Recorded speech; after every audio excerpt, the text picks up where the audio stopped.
On l'a appris tout à l'heure, l'ancien joueur et entraîneur de foot Arthur Georges est mort à Lisbonne à l'âge de 78 ans, mort des suites d'une longue maladie. Il avait été repéré et débauché par Jean-Luc Lagardère pour le Matra Racing, c'était en 1987, connu notamment pour avoir occupé le banc parisien, Martin Lange. Arthur Georges, c'était d'abord cette immense moustache inimitable qui lui barrait le visage, mais c'était surtout un entraîneur qui aura marqué sa génération.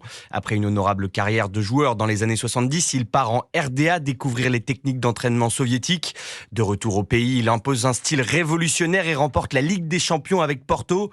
Après ce triomphe, le roi Arthur débarque en France au Racing, où il croise la route de Denis Troche, qui le suivra aussi au PSG. Je retiens son côté avant-gardiste, vision du football qui était détonnante.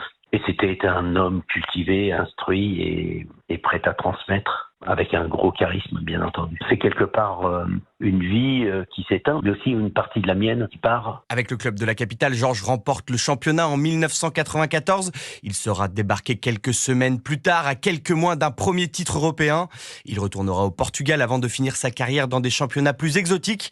Arthur Georges s'est éteint des suites d'une longue maladie, entouré de sa famille, peut-on lire dans un communiqué. Il avait 78 ans.